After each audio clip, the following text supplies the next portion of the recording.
الحمد لله رب العالمين والصلاة والسلام على نبينا محمد صلى الله عليه وسلم وعلى آله وأصحابه أجمعين ومن تبعهم بإحسان إلى يوم الدين. أعوذ بالله السميع العليم من الشيطان الرجيم من همزه ونفخه ونفثه. بسم الله الرحمن الرحيم. ان الذين جاءوا بالإفك عصبة منكم لا تحسبوه شرا لكم بل هو خير لكم لكل امرئ منهم ما اكتسب من الإثم والذي تولى كبره منهم له عذاب عظيم. بے شک جن لوگوں نے عائشہ رضی اللہ تعالی عنہا پر تہمت لگائی ہے وہ تم ہی میں کا ایک چھوٹا گروہ ہے. تم لوگ اس بہتان تراشی کو اپنے لیے برا نہ سمجھو بلکہ اس میں تمہارے لیے خیر ہے. ان میں سے ہر آدمی کو اپنے کیے کے مطابق گناہ ہوگا اور ان میں سے جس نے اس افترا پردازی کی ابتدا کی ہے اس کے لیے بڑا عذاب ہے. سورۃ النور آیت نمبر 11. سورہ نور کے اندر جس میں منافقوں کے سردار عبداللہ بن ابی بن سلول نے ام المومنین حضرت عائشہ صدیقہ رضی اللہ عنہا کے خلاف افترا پردازی کرتے ہوئے ان پر صفوان بن معطل انصاری رضی اللہ عنہ کے ساتھ گناہ کا اتہام لگایا تھا. اس واقعہ کو بخاری اور مسلم، اہل سنن اور دیگر محدثین نے ذکر کیا ہے، اور اس سلسلے میں جو آیتیں نازل ہوئی ہیں ان آیتوں کے شان نزول اسی واقعے کو قرار دیا ہے، جس کا خلاصہ یہ ہے کہ مسلمان عورتوں کے لیے پردہ کی فرضیت کے بعد نبی کریم صلی اللہ علیہ وآلہ وسلم 6 ہجری میں صحابہ کرام کے ساتھ غزوہ بنی المصطلق کے لیے رابغ کی طرف گئے جو مدینہ منورہ اور جدہ کے درمیان واقع ہے. واپسی میں ایک رات مدینہ منورہ کے قریب پڑاؤ ڈالا اور صبح کو روانہ ہو گئے. روانگی سے قبل ام المومنین عائشہ صدیقہ رضی اللہ عنہا قضائے حاجت کے لیے گئی تھیں تو ان کا ہار ان کے گلے سے گر گیا. جب انہیں پتہ چلا تو اسی کو تلاش کرنے لگیں، یہاں تک کہ قافلہ روانہ ہو گیا اور لوگوں نے ان کا خالی ہودج اونٹ پر یہ سمجھ کر رکھ دیا کہ وہ اس کے اندر بیٹھی ہیں. جب واپس آئیں تو دیکھا کہ قافلہ جا چکا ہے، اس لیے اپنی چادر اوڑھ کر وہیں یہ سوچ کر بیٹھ گئیں کہ جب قافلہ والوں کو ان کی عدم موجودگی کا علم ہوگا وہ واپس آئیں گے. صفوان بن معطل انصاری رضی اللہ عنہ رسول اللہ صلی اللہ علیہ وآلہ وسلم کے حکم سے اس زمانے کے قاعدے کے مطابق وہیں رک گئے تھے تاکہ صبح کی روشنی میں دیکھ لیں کہ قافلہ والوں کا کوئی سامان چھوٹ تو نہیں گیا ہے. جب انہوں نے عائشہ صدیقہ رضی اللہ تعالی عنہا کو اچانک دیکھا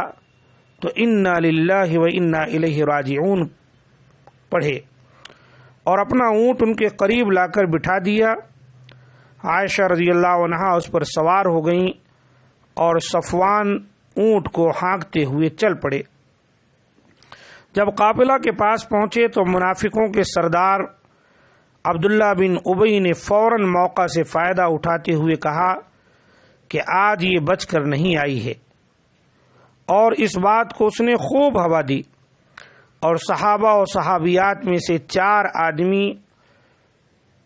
اس کے اس افترا پردازی سے متاثر ہو کر اس کا ساتھ دینے لگے، جن کے نام یہ ہیں زید بن رفاع، حسان بن ثابت، مصطح بن اثاثہ اور حمنہ بنت جہش. کچھ دوسرے لوگ بھی متاثر ہوئے مدینہ آنے کے بعد یہ خبر چاروں طرف پھیل گئی۔ رسول اللہ صلی اللہ علیہ وآلہ وسلم، اہل بیت اور صحابہ کرام کے گھروں میں شدید اضطراب و پریشانی آ گئی۔ رسول اللہ صلی اللہ علیہ وآلہ وسلم، عائشہ رضی اللہ عنہا اور ابو بکر رضی اللہ عنہ بہت ہی زیادہ ملول خاطر ہو گئے۔ بالآخر اللہ تعالی نے ان آیات کریمہ میں عائشہ صدیقہ رضی اللہ عنہا اور صفوان بن معطل رضی اللہ عنہ کی برات اور پاک دامنی نازل کی، اور مدینہ کے اس ماحول میں خوشیوں کی لہر دوڑ گئی۔ واقعے سے متعلق کچھ باتیں آپ کے سامنے مزید پیش کی جا رہی ہیں۔ تو اللہ تعالیٰ ارشاد فرماتا ہے، ان الذین جاؤوا بالافک عصبۃ منکم لا تحسبوہ شر لکم۔ اس کا معنی ہے کہ بے شک جن لوگوں نے عائشہ پر تہمت لگائی ہے وہ تم ہی میں کا ایک چھوٹا گروہ ہے، تم لوگ اس بہتان تراشی کو اپنے لیے برا نہ سمجھو، بلکہ اس میں تمہارے لیے خیر ہے۔ گویا نبی کریم صلی اللہ علیہ وسلم اور ابو بکر رضی اللہ عنہ اور دیگر صحابہ کرام کو تسلی دیتے ہوئے کہا گیا ہے کہ جن لوگوں نے اس افطرا پردازی میں منافقوں کے سردار کے ساتھ حصہ لیا ہے وہ مسلمانوں ہی میں سے ہیں، اور اس بہتان تراشی سے اگرچہ تمہیں شدید تکلیف پہنچی ہے لیکن انجام کے اعتبار سے اس سے تمہیں بھلائی ہی پہنچی ہے۔ وہ اس طرح کہ تم لوگوں نے جس صبر کے ساتھ اسے جھیلا ہے اس پر تمہیں بہت بڑا اجر ملے گا۔ اور دوسرا بڑا فائدہ یہ ہے کہ عائشہ صدیقہ رضی اللہ عنہا کی برات اللہ تعالی نے 7 آسمان کے اوپر سے قرآن کریم میں نازل فرما دی، اور رہتی دنیا تک کے لیے ان کی عفت و پاک دامنی مسلمانوں کے دل و دماغ پر ثبت ہو گئی، اور عام مسلمانوں کے لیے اس حکم نے اللہ کی شریعت بن کر دوام حاصل کر لیا، سوائے ان روافضی شیعہ کے جو قرآن کریم کی تکذیب کرتے ہوئے عائشہ صدیقہ رضی اللہ عنہا کے خلاف بہتان تراشی کرتے ہیں۔ جھوٹوں پر اللہ تعالی کی لعنت ہو۔ اللہ تعالی آگے فرماتا ہے،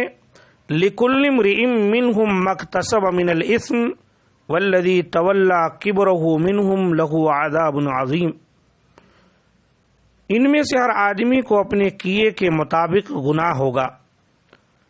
اور ان میں سے جس نے اس افطرا پردازی کی ابتدا کی ہے اس کے لیے بڑا عذاب ہے۔ تو اللہ تعالی نے منافقین اور شرپسندوں کو شدید دھمکی دی ہے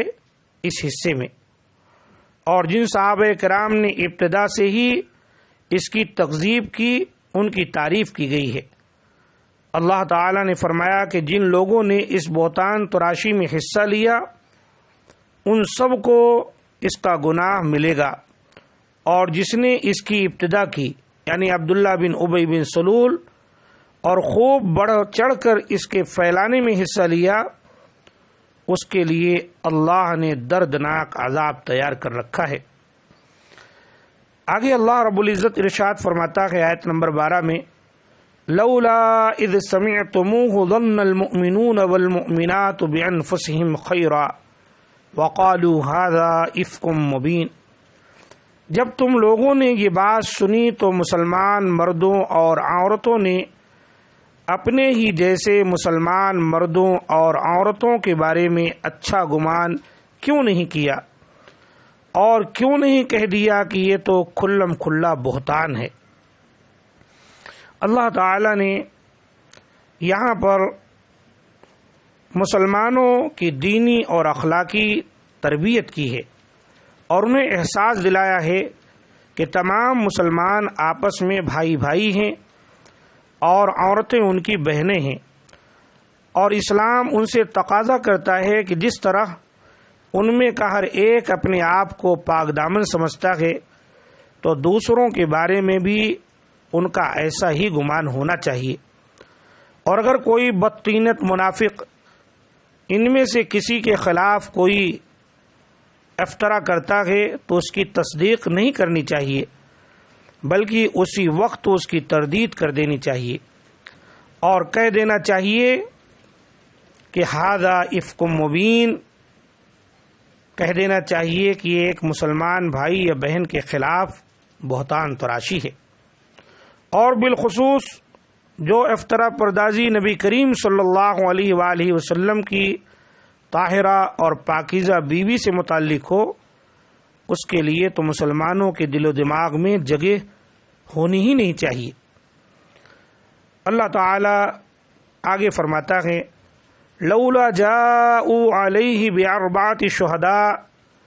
فإذ لم يأتوا بالشهداء فأولئك عند الله هم الكاذبون ولولا فضل الله عليكم ورحمته في الدنيا والآخرة لمسكم فيما أفضتم فيه عذاب عظيم إذ تلقونه بألسنتكم وتقولون بأفواهكم ما ليس لكم به علم وتحسبونه هينا وهو عند الله عظيم ولولا إذ سمعتموه قلتم ما يكون لنا أن نتكلم بهذا سبحانك هذا بهتان عظيم۔ افطرا پردازوں نے اپنی سچائی پر 4 گواہ کیوں نہیں پیش کیے؟ پس جب وہ 4 گواہ نہیں لا سکے تو وہی لوگ اللہ کے نزدیک پکے جھوٹے ہیں، اور اگر تم پر دنیا اور آخرت میں اللہ کا فضل اور اس کی رحمت نہ ہوتی تو اس بارے میں تمہاری چہم گوئیوں کی وجہ سے تمہیں ایک بڑا عذاب آ لیتا۔ جب تم لوگ اس بہتان کو ایک دوسرے سے نقل کرتے تھے اور اپنی زبان پر ایسی بات لاتے تھے جس کا تمہیں کوئی علم نہیں تھا، اور تم لوگ اسے ایک معمولی بات سمجھتے تھے، حالانکہ وہ اللہ کے نزدیک بہت بڑی تھی۔ اور جب تم لوگوں نے یہ جھوٹی خبر سنی تو کیوں نہیں کہا ہمارے لیے مناسب نہیں کہ ایسی بات کریں؟ اے ہمارے رب، تو تمام عیوب سے پاک ہے، یہ تو بہت بڑا بہتان ہے۔ یہ آیت نمبر 13، 14، 15، 16 ہے۔ اللہ تعالی نے ان آیتوں کے اندر مسلمانوں کو ایک تشریعی حکم کی تعلیم دی ہے کہ جب عبداللہ بن ابی نے یہ بات اپنی زبان سے کہی تو ہونا یہ چاہیے تھا کہ مسلمان اس سے 4 گواہوں کا مطالبہ کرتے، اور وہ 4 کیا ایک گواہ بھی پیش نہ کر سکتا تو اس کا جھوٹ اسی کی طرف لوٹ جاتا اور اس پر بہتان تراشی کی حد جاری کی جاتی، لیکن مسلمانوں نے ایسا نہیں کیا۔ اسی لیے اس آیت کریمہ میں ان کو ڈانٹ پلائی گئی کہ تم لوگوں نے اس منافق کی تکذیب کیوں نہیں کی، مسلم سوسائٹی میں اسے شر پھیلانے کا موقع کیوں دیا؟ اللہ نے محض اپنے فضل و کرم سے تمہیں درگزر کر دیا، ورنہ جیسی غلطی تم لوگوں نے کی تھی اللہ کا شدید عذاب تم پر نازل ہونا چاہیے تھا۔ ولولا فضل اللہ علیکم ورحمتہ فی الدنیا والآخرہ لمسکم فیما افضتم فیہ عذاب عظیم۔ یہ محض اللہ کا احسان اور اس کا فضل ہے کہ تم نے جو غلطی کی تھی اس پر اللہ تعالی نے تمہارے لیے بڑے عذاب کو نہیں بھیجا، ورنہ تمہیں اپنے قصور کی بہت بڑی سزا بھگتنی پڑ سکتی تھی۔ پھر اللہ تعالی نے آگے فرمایا آیت نمبر 15 میں کہ تم اخلاقی طور پر اس معاملے میں کتنے پست ہو گئے تھے کہ اس خبر کو سن کر بغیر تحقیق کیے دوسروں سے بیان کرتے رہے اور سمجھتے رہے کہ یہ کوئی بڑا گناہ نہیں ہے، اور یہ افواہ لوگوں میں پھیلانے سے تم پر کوئی ذمہ داری عائد نہیں ہوتی، حالانکہ یہ بات اللہ کی نگاہ میں بہت بڑی تھی۔ اس کا تعلق رسول اللہ صلی اللہ علیہ وآلہ وسلم، عائشہ، ابو بکر اور نبی کے گھرانے کی عزت و ناموس سے تھا، تو اس سلسلے میں تمہیں بہت زیادہ تحقیق سے کام لینا چاہیے تھا، جلد بازی میں لوگوں کی باتوں میں آ کر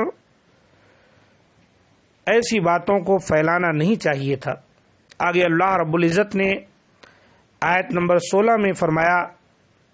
کہ ہونا تو یہ چاہیے تھا کہ جب تم لوگوں نے یہ بری بات سنی اسی وقت اس کا انکار کر دیتے اور اپنی زبان پر ایک کلمہ بھی ایسا نہ آنے دیتے جس سے یہ افطرا پردازی لوگوں میں پھیلتی،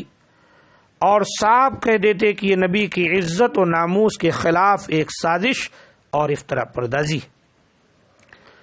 پھر اللہ تعالی آگے مزید فرماتا ہے یعظکم اللہ ان تعودوا لمثلہ ابدا ان کنتم مؤمنین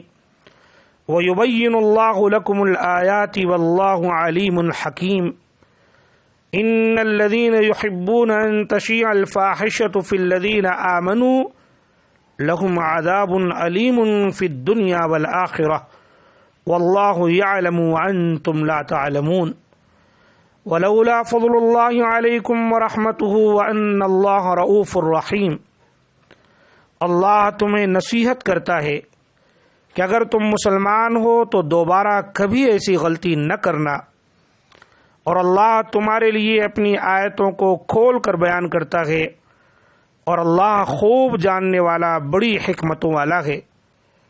جو لوگ چاہتے ہیں کہ ایمان والوں کے درمیان بدکاری رواج پائے ان کے لیے دنیا اور آخرت میں دردناک عذاب ہے، اور اللہ کو سب کچھ معلوم ہے اور تم کچھ بھی نہیں جانتے ہو۔ اور اگر تم پر اللہ کا فضل اور اس کی رحمت نہ ہوتی اور یہ بات نہ ہوتی کہ اللہ یقیناً بہت شفقت کرنے والا نہایت مہربان ہے تو تمہیں سخت عذاب دیتا۔ یہ آیت نمبر 17 اور 18 اور 19 اور 20 ہے۔ ان آیتوں میں اللہ رب العزت نے مزید اپنے بندوں کو کچھ نصیحتیں فرمائی ہیں۔ مسلمانوں کو نصیحت کی جا رہی ہے کہ جن سے یہ گناہ سرزد ہوا تھا کہ اگر تم لوگ مخلص مسلمان ہوگے تو جب تک زندہ رہو گے دوبارہ کسی مسلمان مرد یا عورت کے بارے میں ایسے گناہ کا ارتکاب نہیں کرو گے، اور یہ تشریعی احکام اور اسلامی آداب اللہ نے اس لیے بیان کر دیے ہیں تاکہ تم لوگ نصیحت حاصل کرو اور اپنی انفرادی اور اجتماعی زندگی اسلامی اخلاق و آداب کے مطابق گزارو۔ اگلی آیت میں اللہ رب العزت نے ارشاد فرمایا کہ مسلمانوں تم اخلاق کو اپناؤ، تمہیں اللہ کی جانب سے تعلیم دی جا رہی ہے کہ مسلم سوسائٹی میں اگر ایک شخص کوئی بری بات سنے تو اس کا فرض ہے کہ اسے لوگوں سے بیان نہ کرے، اس لیے کہ اس سے کمزور ایمان والوں اور منافقوں کو مسلم سماج میں برائی پھیلانے کا موقع ملتا ہے۔ ایسے لوگوں کو جو چاہتے ہیں کہ مسلمانوں کے درمیان اخلاقی انارکی پھیلے، اس آیت کریمہ میں اللہ تعالی نے دنیا و آخرت میں شدید عذاب کی دھمکی دی ہے، اور مسلمانوں سے کہا ہے کہ بری بات پھیلانے کے کیسے خطرناک اثرات مسلم سوسائٹی پر مرتب ہوتے ہیں، اور ان کا علم اللہ کو ہے، تم ان کا صحیح اندازہ نہیں کر سکتے، اس لیے اللہ کی جانب سے تمہیں جو اخلاقی تعلیمات دی جا رہی ہیں ان پر سختی کے ساتھ عمل کرو۔ اللہ تعالیٰ نے آگے آیت نمبر 20 میں دوبارہ احسان جتلاتے ہوئے فرمایا کہ اللہ تعالیٰ نے محض اپنے فضل و کرم سے تمہیں فوراً عذاب میں مبتلا نہیں کیا، ورنہ تمہارا گناہ تو بہت بڑا تھا۔ آگے اللہ تعالیٰ ارشاد فرماتا ہے یا ایھا الذین آمنوا لا تتبعوا خطوات الشیطان ومن یتبع خطوات الشیطان فإنه يأمر بالفحشاء والمنکر ولولا فضل اللہ علیکم ورحمتہ ما زکا منکم من احد ابدا ولکن اللہ یزکی من یشاء واللہ سمیع علیم۔ اے ایمان والو، شیطان کے نقش قدم پر نہ چلو، اور جو شیطان کے نقش قدم پر چلتا ہے تو وہ برائی اور بے حیائی کا ہی